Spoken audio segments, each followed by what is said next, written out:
Hello everyone, welcome to William and the Magic Box. Today on our show, we are going to have James. James from Manchester in the UK. So, let's see what James has to say. Enjoy the interview. Hello. Hello, Yeah, James. How are you? Very well. How are you? I'm very well, thank you. Can you hear me properly? Yeah, very well. Perfect. Okay, James, just before we start the game, just tell me where you're from. Well, I live in Manchester, in the north of England. Okay. And what do you do for a living? I'm a therapist, so mainly kind of rehab and pain management, stuff like that. Like a physio, but I can't call myself a physio. Right. And what's the best part of your job, in your opinion? Just working with people. I've always worked with people, so yeah, get to meet lots of very interesting people, and I deal with pain management, so it's nice because people leave and they're happy. So I see. Okay, James, so welcome to William the Magic Box.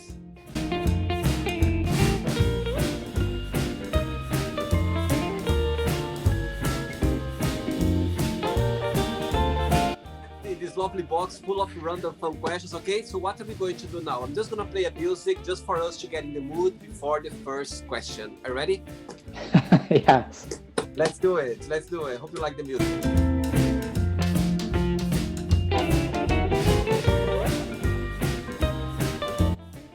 Ready for the first question?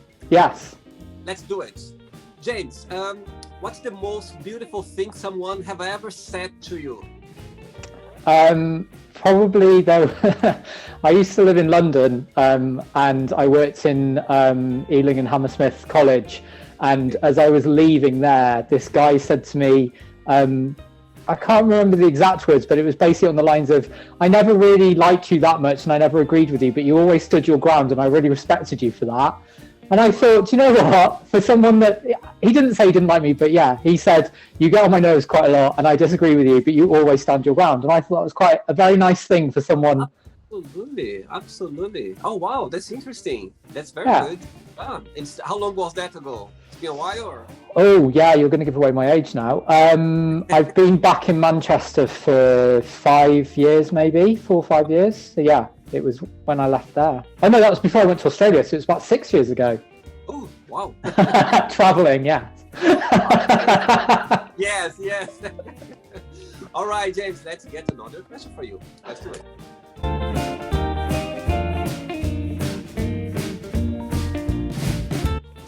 Before the next question, James, tell me what's the best part and the worst part of living in Manchester? The best part of living in Manchester is, I think it's, you have to let me think about this now. I'll tell you the worst part about living in Manchester, and tell you that easily. It's really hard for me to get to open water to do swimming. So really famously, someone said Manchester has everything. In fact, that's the worst, the best and the worst. There you go. Okay. I can't remember who did the quote, but there's a quote that said Manchester has everything apart from a beach. And it's so true. We've got everything else. Salford Quays is amazing now, and the BBC and ITV are there. It's a really cool, kind of very vibrant city, and it's grown massively since I was young. But the worst thing is there's no beach. There you go. Actually, I've been to Manchester once a few years ago. It was New Year's Day. A friend of mine, he was going to Manchester like the following day of New Year's Eve, and I said, oh, let's go. I said, oh yeah, let's go.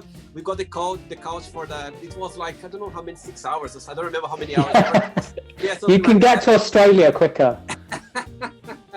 It was funny because we got there, and it was quite interesting actually. I just saw them, I remember this the main street. There was this river in the center of the city, so it was very, very. I just popped in like for a hello, and I left. But it was a good memory. Okay, James, let's get another question for you. Do you know anyone who is living their life to the fullest?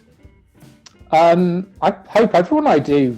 I know, I know loads of really cool people that do a lot of not crazy stuff, but you know what I mean? They do stuff that makes them happy. And I hope everyone I know does. I think that's the kind of people I know. Do you know what I mean? Absolutely. They just say kind of balls to the wind and let's go for it. Hence living in so many different places. If you've lived, you know this. If you've Yeah. lived, if the more you move and the more you meet people from different places, yeah, hopefully everyone I know is kind of, No, yeah. absolutely. I agree as well. Next question. Let's do it.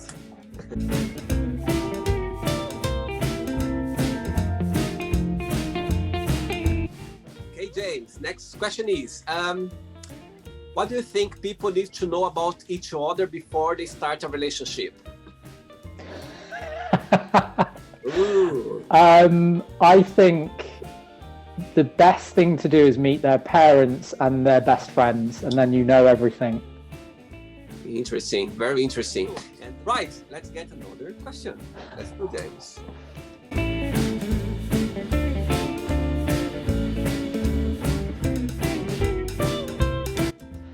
Right, James, before the next question, tell me, what are you most proud of being British? Oh, God. Why am I most proud of being British? This isn't necessarily a good one, but it's not why I'm proud of being British, but being British, English is my first language, and because so many people speak English all around the world, it means that I've been able to I've been really gifted and been able to travel loads of places, and also in those places being able to communicate with all of my friends there from all different places. So I don't think, I'm not saying that everyone should speak English, definitely not, and I'd be so happy if I could speak more languages, but I think that being British and speaking English, it's advantageous just because you do get to meet so many people. But I'm so grateful, I will say this, I'm so grateful to all the people that learn to speak English, that allow me to communicate with them, because I used to live in China, and to go there and have so many people that just speak your language and so freely and happily and just like want to communicate with you, because Chinese is so difficult as well. And people really, it makes you feel welcome. So yeah, it's not a British pride thing. It's more of a being grateful to other people, but still, it's an advantage. Wow. Very good, very good. Actually, I started studying English when I was 12 years old, and I always been very passionate about the language. Oh my God, I remember, I just loved it. It's just, yeah, it was also, I always being passionate. And every day when I learn something new, I just go like, yes, and you say about that. It makes a difference when you speak English, like you can go worldwide, and and people around the world, everyone speaks English nowadays. Yeah. So yeah, let's be grateful, yeah? Next question is, what's your favorite TV show? Favorite TV show?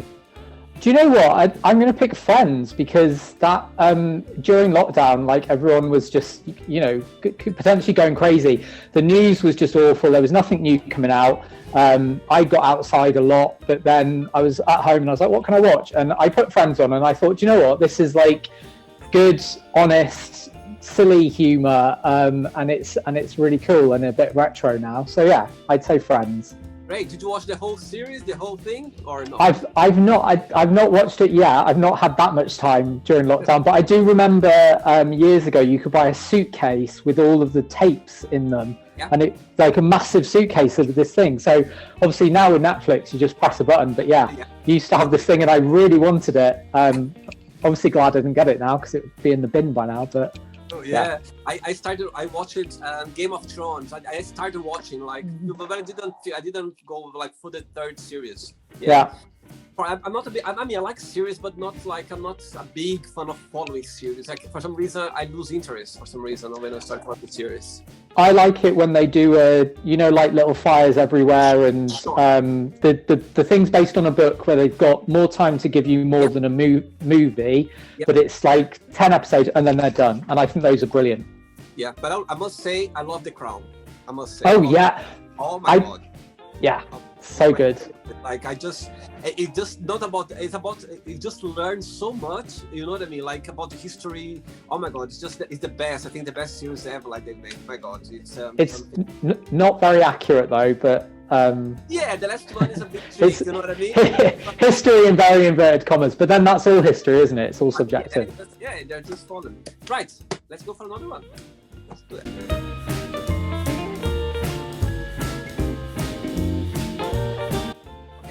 Next question is, what's your idea of a perfect day? Um, would be an early get up to go and watch the sunrise.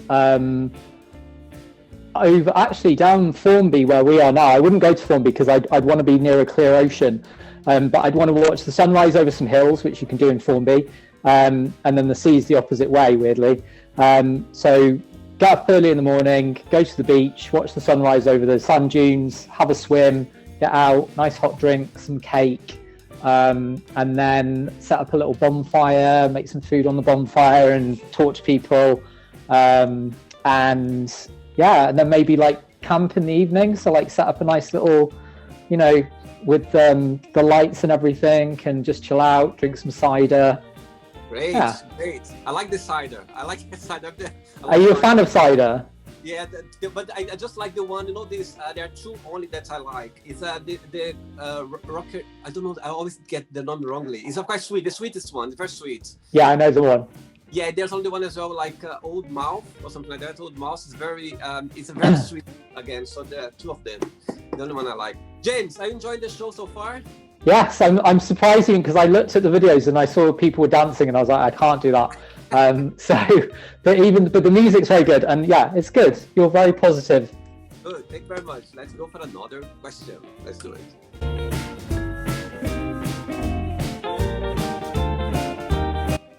Brazil, you say when you were born in Brazil, or you become a footballer, like a football, or you become a dancer. I didn't go either way, but I can try to dance a little bit. Okay?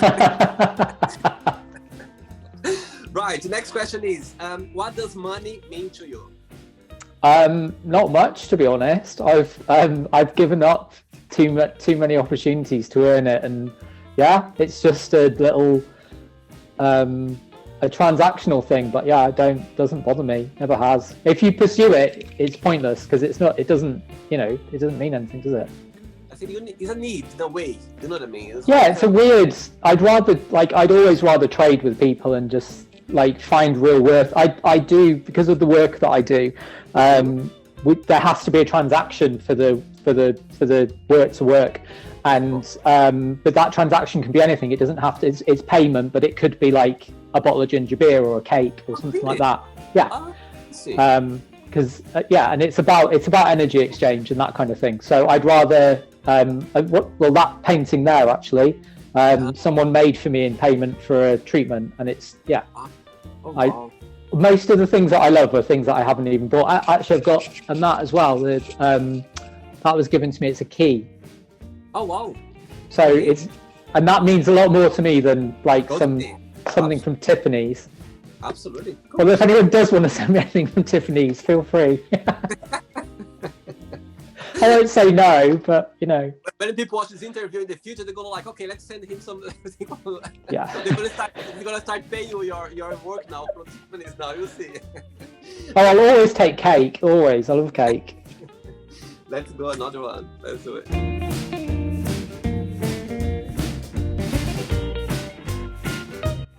Saying about the English language, it's funny because as I told you, I'm a foreign person. You learn every day something new. Just being in a country speaks for English, you learn a lot.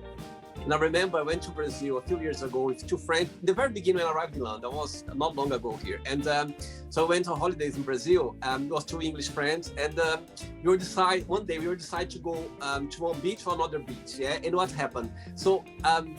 A friend of mine said, "Oh, William, shall we go to this one or that one?" And I said, "Oh, I don't care." But I said, "I don't care," meaning I don't mind. Yeah. And I looked at him and said, "Oh, I don't care." And he was like, "Oh my God, William." I said, "Oh my God, William, you don't need to answer like that." I said, "What do you mean?" I said, "Oh my God." I said, "No, I don't care." I was just like, no, I don't. It's fine. I don't mind this moment. It's a trick one. You always learn something, So I could tell it's a lot. It's just very, very nice, when you learn a language. It's cool. I like it as well because if people are speaking English with an accent, it always sounds amazing. It doesn't matter what accent it is, and it's really interesting. Whereas, if I speak French but I've got an English accent, it sounds awful. Whereas when people speak English with a different accent, it always sounds really good, and it's nice. Right. If you could spend an entire day with a family member, who that would be and why? Probably, oh God, I can't send this to anyone now apart from my granddad then, because that's who I pick. Be my granddad because he's really cool. He's getting quite old now, but he goes off like with my aunts and uncles and stuff, and goes and does loads of really cool things. He goes to concerts and whatever, and he loves walking and yeah.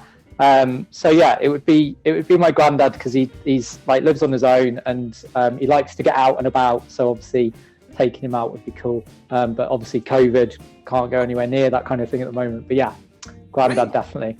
Oh, that's amazing. Very cool. Right, another question. Let's do another one.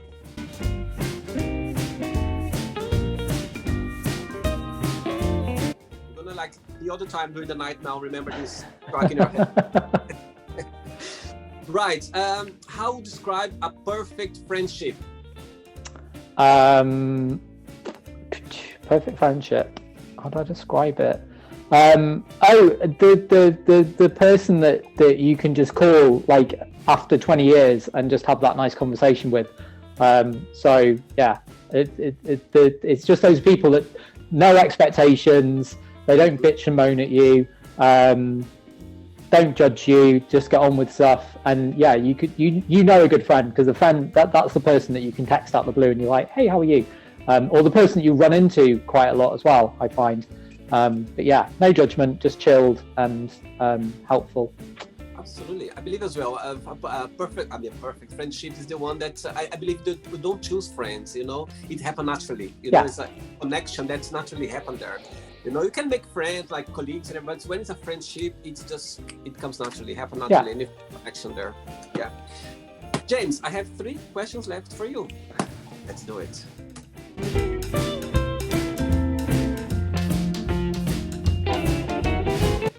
Okay, James from Manchester. Let's got another question for you. Share with us a crazy story that happened to you when you were at school. Crazy or fun? It was actually at college, but we drove across the Preseli Hill. So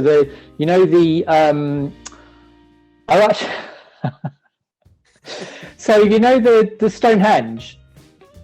Stonehenge. So the blue stones at Stonehenge, which I think are the smaller stones, were cut from the Preseli Hills where I grew up in Wales. And we went to a nightclub one night, and I was the designated driver.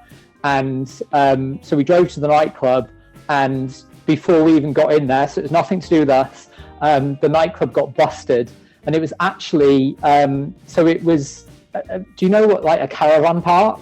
Like British caravan parks, yeah? So it was a small club on a caravan park, but it used to get like proper DJs there, like Radio 1 DJs and stuff back in the day, years ago. It got busted.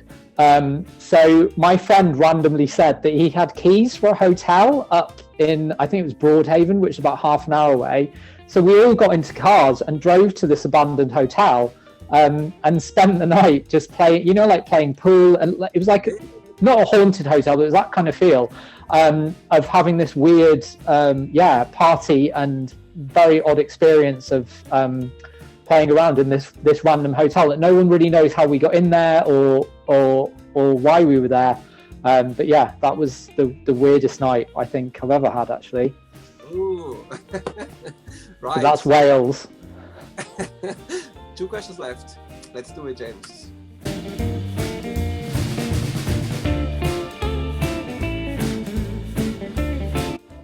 Saying about that you lived before in Australia and China as well. Was it for work or just experience? China I was at university, so I was working for holidaying over there as part of my degree. And then Australia, I went just on a whim, really. I had a bet with myself. I went for a job and I said if I got the job, I would stay in London. If I didn't get the job, I'd go to Australia. And they offered me a trial thing, on contract. So I said that was good enough to say, no, I'll go. So I went to Australia for just under a year. I couldn't get a visa in the end. So, but yeah, it was good.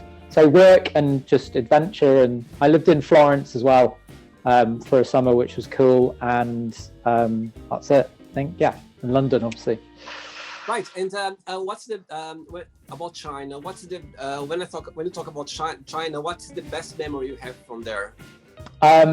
Just like so like every day we were there, I've got a photo for almost every day we were there. It was just intense. The whole thing was just amazing. And we went, there were a few of us dotted around hotels because we were at university, so we were on placements there.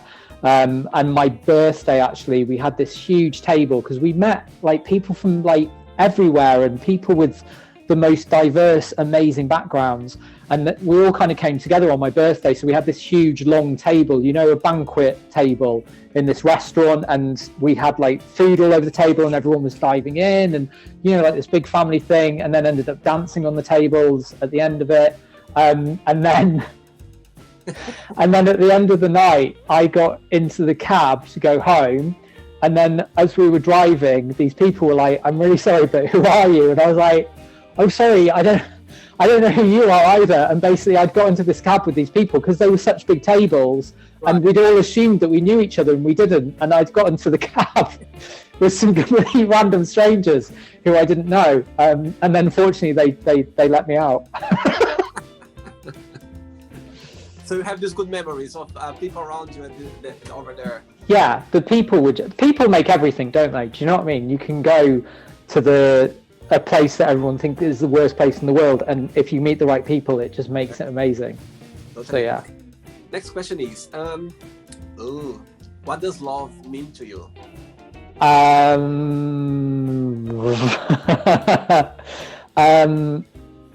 That would go back to the friendship thing, I think, really, because I associate the same things.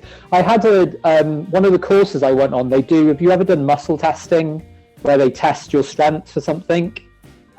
No, actually. No. I don't have. So you can do these things and you test how strong someone is, and then you do something and you test how strong they are again. And one of the things we did was about, you had to think about someone you love and someone you hate. And so they did the muscle test, and then they did someone you love and someone you hate. And when I was thinking about someone I hated, I was thinking about this because I was quite strong on the hate, and apparently you're meant to go strong on the love.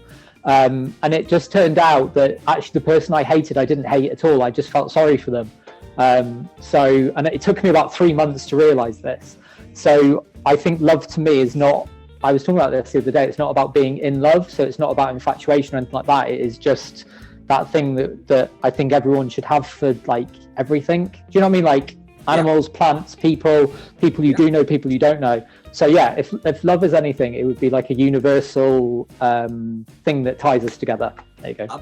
Absolutely. I believe that love, there are different kinds of love. You know, you can love your pets, you can love your parents, you can love your friends. I think all of them, they come from a very good place in your heart. They come from a very good place in you. So yeah, I totally agree with you. James, let's go for the last one. Ready? Yeah. Let's do it.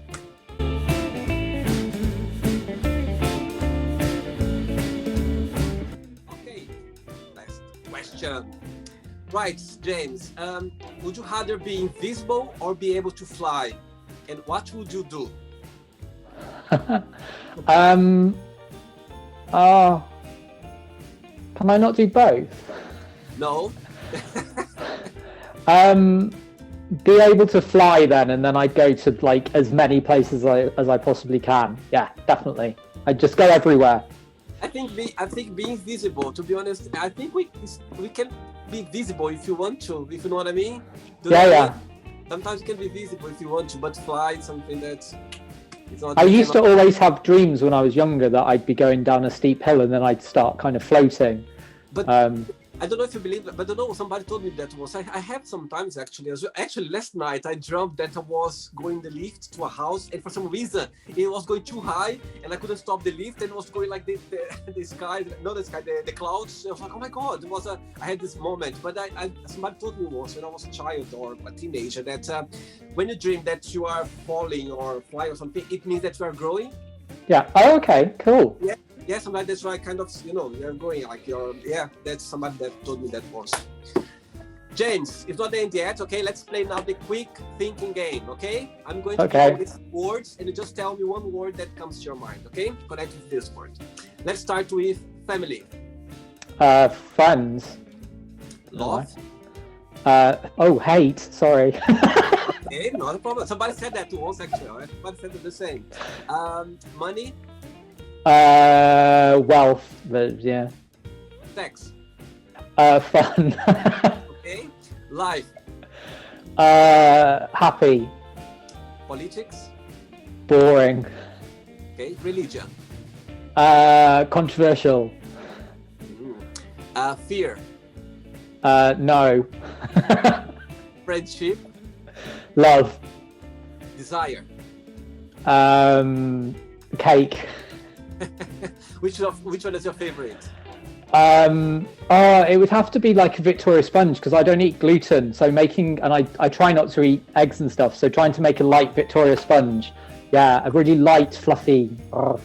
My favorite one is red velvet. Red velvet. Oh my Oh god. yeah. The best thing someone have invented. I can eat the whole thing. Right. Regrets. None. A wish. Sorry. A wish. A wish. To be happy. Great. Let's do now royal family. Royal family. Princess Diana. Oh, that's sweet. That's sweet. I would say the same actually. That's somebody that that. It's funny because a friend of mine he was my playmate. I was leaving. He went to India, yeah. And I said to him, he was visiting Taj Mahal, and I told him, oh, when you go to Taj Mahal, just think of me, just for me to have this feeling that I was there. And actually, he sent me a message like 2 days after. Said, William, actually, he sent me a picture. Like he took a picture of was Princess Diana, like in one of the shops in the street, something. He said, William, this made me remember you. Right, and the last one, Manchester. Manchester, fun. Okay. Right, James. So let's play now, James, and the magic box, and you can ask me a question, okay? Okay, James, you can ask me a question now. So if you could live anywhere, and it can be anywhere in time, space, and it can be real or imagined, but you've got to stay there forever, where would you live? Very easy question for me to answer. I would say Switzerland, the country Switzerland. Anywhere in Switzerland, I think I could live there forever. I love London. To be honest, I think other lives I was British because I just love being here. It's home for me now. I just love being 14 years. But when I think about the country, I've been there a few times in Switzerland. I just found very cozy there. The nature, touch with the nature, and it's a very let's say safe country as well. I think it's just nice. I don't know if you've been there, but I just love it. Been there, it's just lovely, and I could set my life there. I don't know if I'll get bored one point because I love the the buzz around. I just like it. But if I need to choose someone like somewhere forever, I think I would say Switzerland for some reason. Yeah. And how about imaginary then, like a thing from fiction? Like somewhere from a film or book, or your own imagination. Right, very good question actually. Let me see. Yes, of course. I was watching the Avatar. I watched before, but Avatar, and oh my god, that place, I could live there forever. Have you watched the movie? Yeah, and that space. It's kind of like the places in Thailand, isn't it? With those big rocks. Yeah, it's so cool. Yes, I'd love to be there, to live there. Absolutely. I think I just watched the Avatar, and I remembered how beautiful and how well done made the movie. How about you? If I real or a real one or an imagined one? Let's the imaginary one. Imaginary one. I would probably be. It would either. I know, hang on, because I'm stuck now. No, it would have to be like the Winnie the Pooh. I just think Winnie the Pooh's really cool. And I didn't like him as a kid. It's actually as an adult. Is this one? Yeah. Have you read The Tower of Pooh? No, I haven't. There's a book about how Winnie the Pooh is Taoist, basically. Okay. And it's amazing, and so that makes me really happy now. So I definitely go and live in 100 Acre Wood. And just chill out, because I think he's quite chilled as well. Yes, I call him so sweet. Somebody gave me a Christmas time, actually, like a few years ago, and I just can't give away. I just stick around all the time. Yeah. James, did you have a good time? Did you enjoy the experience? Yes, it was very good, actually. Good. I'm very glad. Very good to meet you. Thanks so much for being so sweet and for being so kind and accepting my invitation. But before you go, if you don't mind to share a positive quote or positive message, something that inspires you in life. So do you know Absolutely Fabulous with Jennifer Saunders? I do, and I met one of them once actually. Oh, did you? Who? I think it was the blonde one. The blonde, what's her name? The blonde. Yeah. So one of my things that I'd love to do in life is have brunch with Joanna Lumley. So that's who. It was Joanna Lumley, the posh one you met. Yeah. Oh, she's amazing. Yes, I was working in a hotel. I was working in a hotel in Piccadilly Circus in a Farmdale Hotel. So I was working there, and she came for, I think it was an interview or something. She came to do. So I was there for a while. And actually, when I met her, I didn't know who she was. Oh, shame on you! Shame on you. I know, but she's a national treasure. I know it was, but actually it wasn't long I was here in London, you know, and I remember this tall lady, you know, very, like, you could see she was someone, yeah, I could see, oh my God, this lady is someone, for sure, because he got her the attention, not just people, but I could see she got this presence, you know, these people, they have this presence, Yeah. as soon as they arrived, you know, as soon as they arrived, I was like, oh, this lady must be someone, or I'm sure she got something. Anyway, so yeah, so I had this experience meeting her once, and I was like, oh, there you go. And after I find out who she was as well, I was like, oh, and I had a partner as well, and he was showing me Christmas time. He was showing me, he showed me everything about this series, so I know. Tell me about it. So the quotes from there, which is, I don't want more choice, I just want nicer things. Good, very good one. That's it. Good. James, thanks so much for your time. Cool. Have a nice week, okay? Take care, James. Thanks so much. Merry late Christmas and have a nice New Year. You too. Take care. Bye-bye. See you soon. Bye. Did you have a nice time? Enjoyed the interview? William and the Magic Box. Don't forget to subscribe to our channel, William and the Magic Box. And if you'd like to be part of the show as well, just visit our website, www.williamandthemagicbox.com. Give a like, share the video, and see you tomorrow with another lovely interview. Bye-bye. See you tomorrow. Bye.